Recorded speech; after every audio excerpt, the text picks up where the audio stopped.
Hello, okay, happy Monday. Hope you had a lovely weekend, and here we go. So remember, Clara kind of got shuffled out of the living room very quickly as Mr. and Mrs. Gilbert were discussing some secret that was in a letter from Mother, okay, probably about Father's health. Mr. Gilbert was like, we should tell her, and Mrs. Gilbert was like, well, we shouldn't tell her. Mrs. Gilbert wasn't happy with the idea of her helping out with jobs in the gardens, but Mr. Gilbert was quite up for it. We should have no clue on the boy. But Clara's probably going to be there at the Earls' grounds for a lot longer than they all thought, which she's not best pleased about.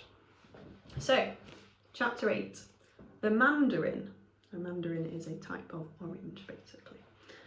Clara had never thought of herself as particularly brave. When she was 10, her friend Elsa had fallen into a well. They had been throwing in pebbles, and in her usual over-enthusiastic way, Elsa had thrown herself over the low wall along with a particularly large stone. Clara had frozen as she heard the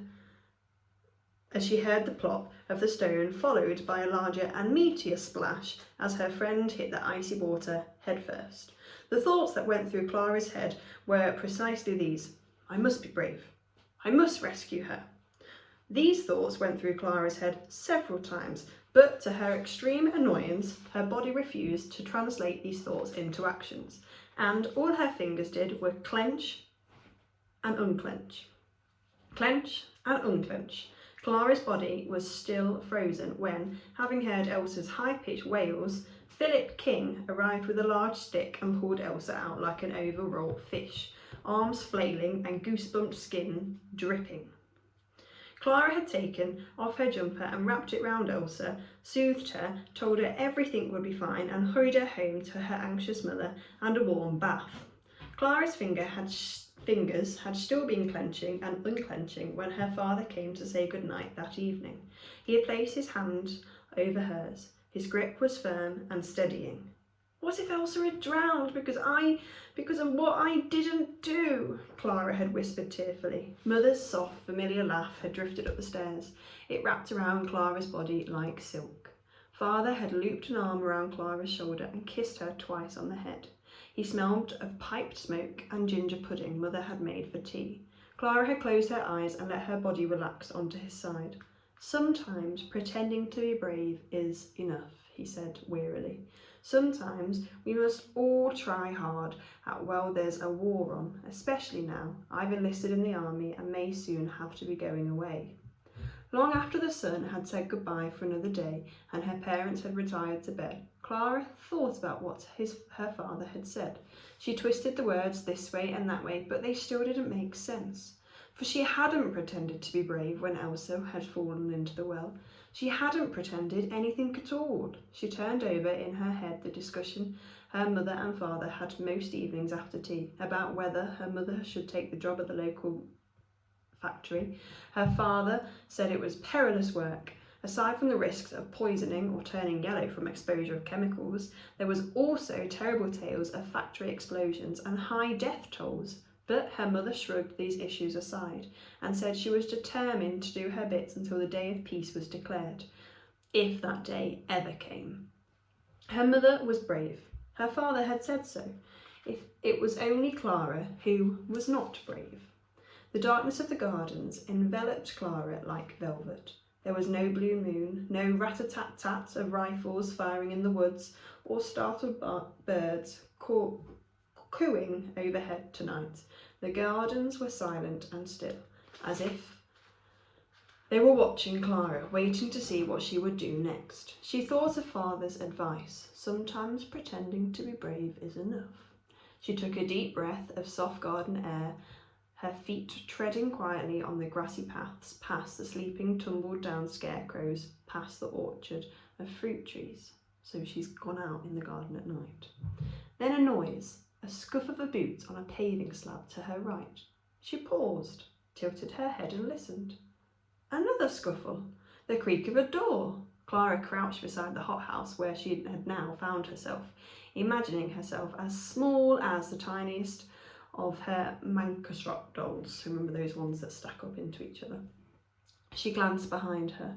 She was in the middle of the gardens now, hidden from anyone who might be watching from the cottage, hidden from the fruit trees where some of the men liked to sit with their backs to the trunks having an evening smoke. The skin on Clara's shoulders tightened. There was a sound of footsteps running lightly across the grass. Clara strained her ears until she could hear them no more. Standing up, she quickly walked the length of the hothouse until she came to the spot where she had seen the boy before. But there was no blanket laid out on the grass, no boy with a cap pulled low over his face. She skirted around the old tree trunk, then paused, her breath hitching in her throat.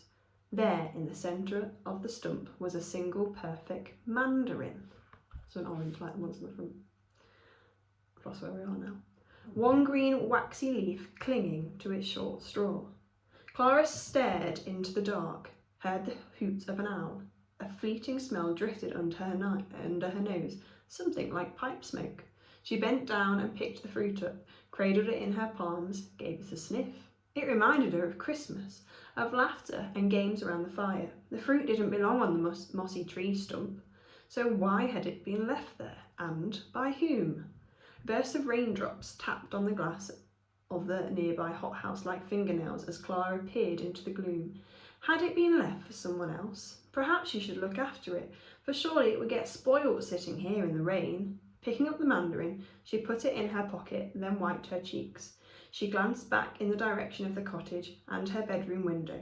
She would be soaked by the time she had to run across the gardens. She imagined Mrs. Gilbert's sour face at the sight of Clara's sodden hair, her damp skirts and apron. Clara darted down the steps to the hothouse, which stood a short distance behind the one she had been in before, her fingers lingering on the brass knob. The door was slightly ajar. Pushing it open, she tentatively stepped inside, breathing in the sweet warmth. The sound of the rain was thunderous as her eyes slowly adjusted to the dark shapes in front of her. It was not like all the pineapple hothouse. This one was like being in an orchard covered by a crystal cloak. Larger trees were trained to lengths of wooden trellis that were attached to pots between the glass panels. Clara reached up and touched the globe of fruit dangling from the branch. It was soft and furry. A peach! Smaller trees in cauldron-sized pots were scattered along the gravel planting beds, heavy with waxy lemons, mandarins and limes. She smiled as the glass panels rattled and hummed in the rain. "Hello, lime tree," she whispered, holding a glossy leaf between her finger and thumb. "Hello," whispered a voice ahead of her. Clara's skin flashed hot and cold at the same time. Someone was inside the hothouse. She was being watched. She peered into the darkness and saw a dim outline of a person half hidden behind one of the larger peach trees. The figure stepped out from behind the branches. Clara automatically took a step backwards and then another towards the door. "Hello," whispered the voice again. Perhaps it was finally the boy she'd been searching for. But with this thought, Clara's boot heels clipped something, which fell over with a metallic clatter. Stumbling, she tripped backwards into one of the smaller trees and landed on the concrete floor with a thump. "Oh, cripes," she thought as the person walked towards her. Caught again in the Earl's hothouse, she dragged in a breath and looked up at the figure, her eyes widening in surprise.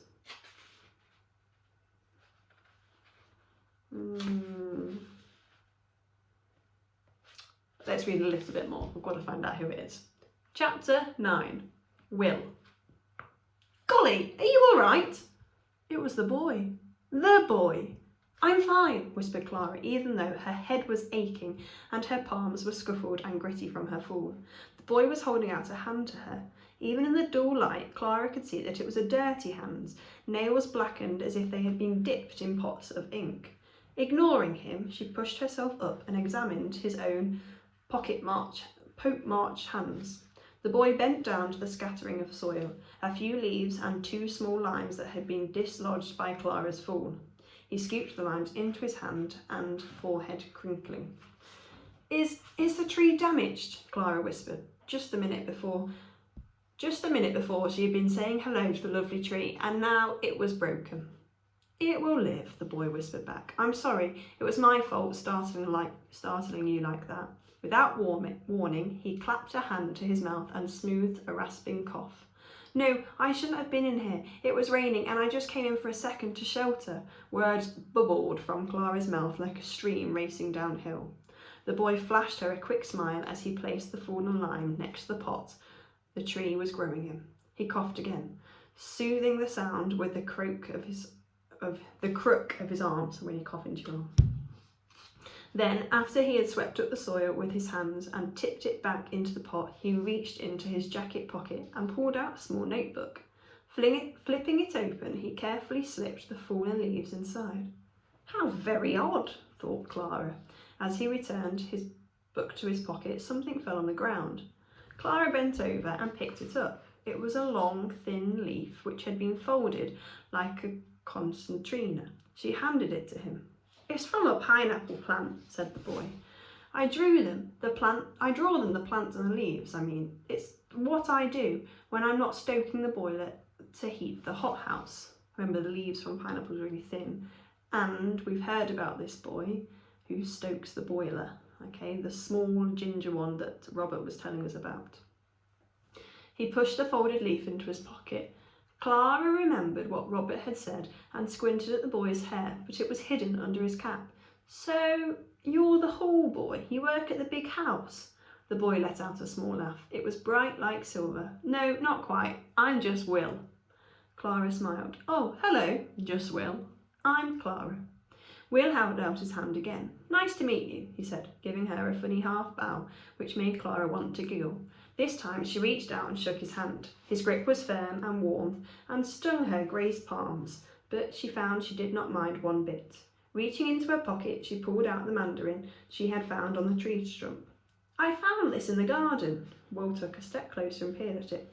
That's curious. I found a mandarin by the lake the other night, near the reeds. This is curious, said Clara, wrinkling her nose. What should we do with it? Will shrugged. Eat it? Someone must have dropped it. Clara pushed the mandarin back into her pockets and gave him a quick smile. You said you stoke the boiler. Is it in here? She asked, looking round. No, it's underground, behind the Earl's summer house, Will replied. Clara remembered the way Will had disappeared into thin air as she was watching him from the bedroom window. An underground room. Maybe that explained it. The dull rat-a-tat-tat of rifle fire echoed off the glass walls of the hothouse, making Clara jump. She folded her arms against her pounding heart. It's just the regiment, Will said. You'll hear them practising every night. There's nothing to be afraid of. Clara very much doubts she would ever get used to the sound of rifles being fired night after night. The thought of the regiment roaming the Earl's wood and fields in the dark made her shiver with unease. But Will was right. She must try and get used to it, even if it did remind her of the things she would rather forget. I'm afraid I'm going to have to ask you to do me a tremendous favour, Will said, taking off his cap and holding it in his hand.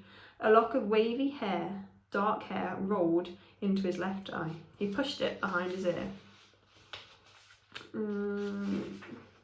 3 more pages left. A friend got me this job, you see. The thing is, my mother and father are gone and I have nowhere else to go. Will jammed his cap back onto his head. It was so low now that Clara could barely see his eyes. Maybe that was the point. My goodness, how terribly sad, Clara replied. She pushed her hand into her pocket and felt the tip of the envelope there, where she always kept it. When you say they are gone, Will's lips pressed together in a string-thin line. Mother died when I was a baby. Father died on the front line of the war, a month ago. Clara swallowed the peach-sized lump which had jumped into her throat. Her father had damaged lungs, but at least he had returned home. She thought of all those other men who were giving up their lives for their country, leaving behind loved ones whose lives would be tumbled upside down and inside out by the horror of it all. I stoke the boiler day and night and must keep out of sight. My friends say that Earl and Mr. Gilbert, the head gardener, mustn't find out about me. Will said quietly, Are you any good at keeping secrets? Clara gave him a small smile. Actually, I think I'm rather good at that. Will gave her a nod, as if he had expected nothing less. He gulped back another cough, his shoulders shaking with the effort. You should be careful though. I saw you from my window, Clara said. And that cough sounds awful. I know you saw me, Will said simply. The boiler's been making odd noises. I went to check the thermometers in the hothouse. You were watching from the gardener's cottage. It was a statement, not a question. And my cough is rather beastly. It's just dusting the boiler house, is all. The patter of the rain was lessening. I should go, Clara said uneasily. The Gilberts are my aunt and uncle. They might be wondering where I am. The hard line on Will's jaw seemed to suggest that he knew exactly who Mr. and Mrs. Gilbert were, and was under no illusion about whether they would notice if Clara was snugly tucked up in bed or not. I am staying with them because my father is ill. He and my mother are in Devon, so he can convalesce, Clara said. But so far, it's not quite the visit I thought it would be. Will nodded as if he understood. Clara wondered if he had heard Mrs. Gilbert shriek through the open window as Clara had grabbed her fistful of hair. Remember when she had the nightmare? Do you think maybe you'll visit the garden again? At night? Will asked quietly, pushing his hand into the pocket. Perhaps tomorrow? Clara took a deep, warm breath. Yes, she said, her lungs feeling fuller than they might have for a very long while. I think I might just do that. You could come to the boiler house after the Gilberts are asleep, said Wilbert, giving her a shy smile. It would be nice to have someone to talk to. A tiny thrill shivered across Clara's shoulder. She must take extra care not to get caught by the Gilberts. If her aunt found out about her nighttime visits to the gardens, she would sure to feel the wrath of her temper, and that was something to be avoided at all costs. There we go. So, we found out the mysterious boy is called Will, and I think Clara's got a friend with him. Okay, so we'll see what happens.